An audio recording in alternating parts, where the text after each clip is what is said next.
5 erreurs à éviter avec le CELI. Bonjour, je suis Cédric Zongo. Ici, c'est la première fois que vous voyez mon contenu. Je suis comptable professionnel agréé de formation et mon objectif, c'est de vous aider à développer l'état d'esprit et les habitudes qui vous aideront à réussir financièrement et à faire une différence. Alors, 5 erreurs à éviter avec son CELI, le compte d'épargne libre d'impôt. En rappel, le principe du compte d'épargne libre d'impôt, en gros, c'est que le compte d'épargne libre d'impôt vous permet de mettre des sommes dans ce régime-là et les profits, le gain en capital que vous allez avoir, les dividendes, les intérêts que vous allez avoir dans le CELI sont libres d'impôt, ils ne sont pas imposés. Et lorsque vous sortez cet argent du CELI, vous n'êtes pas non plus imposé, contrairement au REER. Par contre, l'argent que vous mettez dans un CELI ne donne pas droit à des déductions, comme c'est le cas, par exemple, avec le REER. Alors, le CELI est un outil qui prend de plus en plus d'ampleur et c'est important de faire attention à certains pièges ou certaines erreurs pour pouvoir bien l'exploiter. Et la première erreur couramment rencontrée, c'est celle d'utiliser le CELI comme étant uniquement un compte pour mettre ses épargnes. Vous allez me dire, mais Cédric, c'est pas ça le but, compte d'épargne libre d'impôt. Tu me dis que la première erreur, c'est d'utiliser mon CELI pour mettre un compte d'épargne. Ouais, en fait, le CELI, oui, vous pouvez mettre vos épargnes, mais vous sous-utilisez le CELI lorsque vous l'utilisez pour mettre un compte d'épargne classique en tant que tel. Pourquoi? Parce que, en fait, beaucoup de gens sont conduits en erreur avec le CELI à cause du nom compte d'épargne libre d'impôt. Et donc, ça fait penser dans le mind des gens, dans l'esprit des gens, parce qu'ils entendent compte d'épargne libre d'impôt, ils se disent c'est un compte pour faire mes épargnes. Et aussi, beaucoup de banques vendent des produits, ils vous disent ouvrez un CELI avec nous à tant de à 1% ou quelque chose comme ça. Et ça fait que les gens associent CELI à compte d'épargne libre d'impôt. Mais en réalité, le CELI est beaucoup plus efficace quand vous l'utilisez comme un compte d'investissement en tant que tel. Parce qu'il faut comprendre en fait que le CELI, c'est simplement une coquille. Et à l'intérieur de cette coquille-là, vous pouvez mettre différentes choses. Vous pouvez mettre un compte d'épargne si vous voulez. Vous pouvez mettre des actions. Vous pouvez mettre des fonds négociés en bourse. Vous pouvez mettre des obligations. Vous pouvez mettre des fonds communs des fonds communs. Vous pouvez mettre des CPG. Vous pouvez mettre plein de choses à l'intérieur de cela. Et donc, c'est simplement un contenant. Ce n'est pas limité à avoir un compte d'épargne classique à l'intérieur. Et en fait, quand vous utilisez un CELI comme pour uniquement faire vos épargnes classiques, fonds d'urgence ou quoi que ce soit, vous sous-utilisez parce que un compte d'épargne en tant que tel classique, il vous rapporte peut-être quoi, 1% si vous avez de la chance, un 2%. Mais en termes d'impôts que vous économisez sur de 1% ou de 2%, c'est rien, là, c'est pas grand-chose. Et donc, ce que vous voulez faire, c'est que vous voulez plutôt libérer de la place dans votre CELI pour l'utiliser plutôt pour des choses qui ont un potentiel de gros rendement. Donc, pour des investissements dans les actions, des fonds négociés, etc. Et en ce moment, lorsque vous utilisez votre CELI, plus à titre d'investissement dans ce sens, vous êtes en mesure de beaucoup mieux l'exploiter. Et donc, le nom porte souvent un peu à confusion et fait que beaucoup de gens utilisent le CELI simplement pour faire des épargnes courantes qui ne leur rapportent pas grand-chose. Deuxième erreur avec le CELI, c'est de contribuer au-delà de la limite qui vous est autorisée. Peut-être que vous le savez, peut-être que non, mais à chaque année, le gouvernement indique un montant que vous avez le droit de cotiser. Et ce montant-là n'est pas perdu, il se cumule si vous ne l'utilisez pas.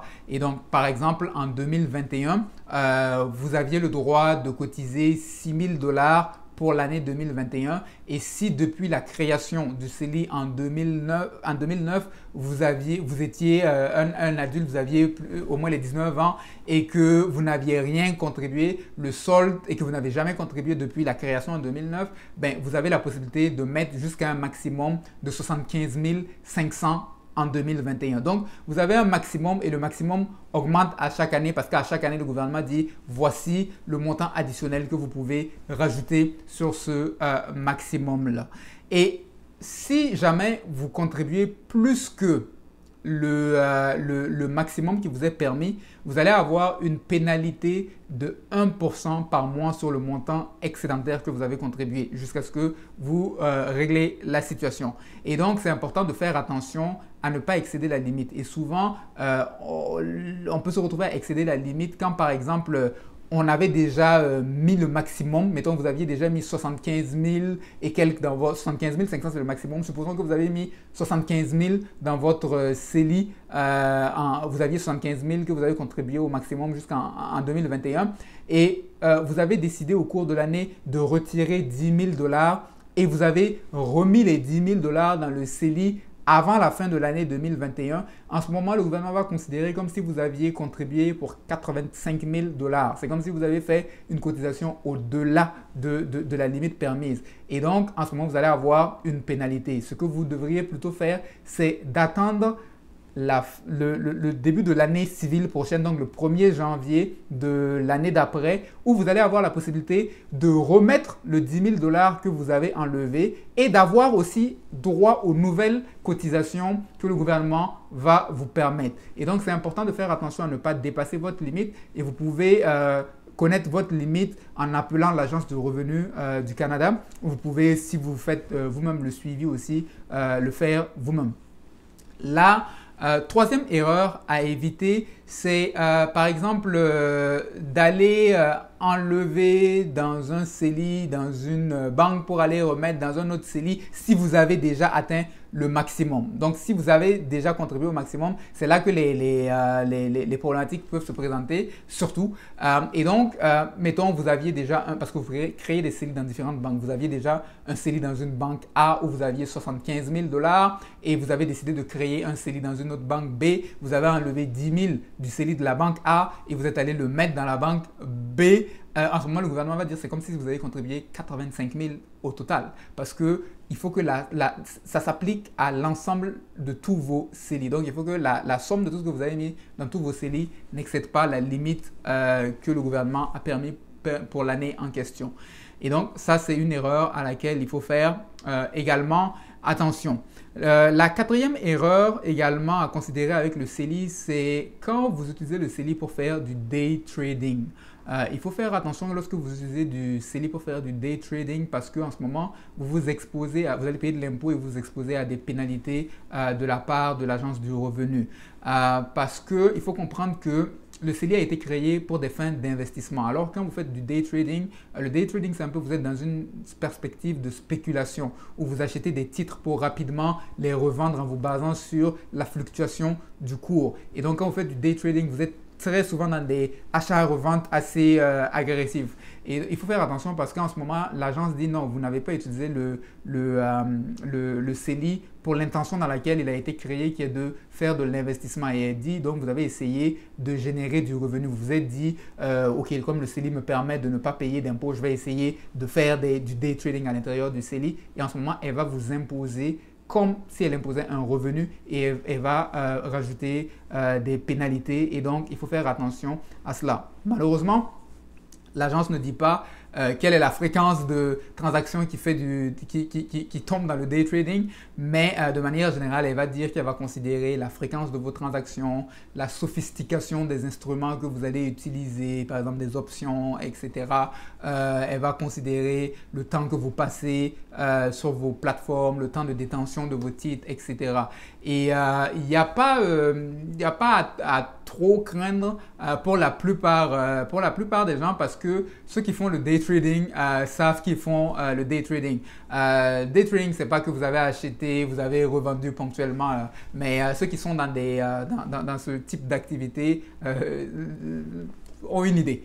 Et donc, la cinquième erreur à éviter, c'est lorsque vous investissez, que ce soit dans un CELI ou tout simplement vous investissez et vous avez toujours des emprunts à la consommation tels que des cartes de crédit à des taux élevés parce que ça fait pas vous n'avez pas beaucoup de gains à investir et à gagner peut-être je sais pas moi, du 6%, du 5% sur des placements que vous mettez dans votre CELI alors que vous avez toujours du 18% à payer sur vos cartes. Et souvent, j'en parle dans certaines vidéos, c'est toujours important de veiller à éliminer vos dettes à la consommation, particulièrement celles à taux d'intérêt élevé, avant de passer un peu plus à cette étape où vous allez investir. Alors, j'espère que cette capsule vous aura aidé, donc que vous allez savoir comment éviter certains de ces pièges-là et afin de bénéficier du potentiel du CELI. Alors, c'était Cédric et j'espère que la capsule vous aura été utile. Et si vous avez besoin de plus de ressources, je vous invite à vous rendre sur cédriczongo.com où vous allez trouver plus de ressources pour vous aider dans votre parcours. Sur ce, passez une bonne fin de journée.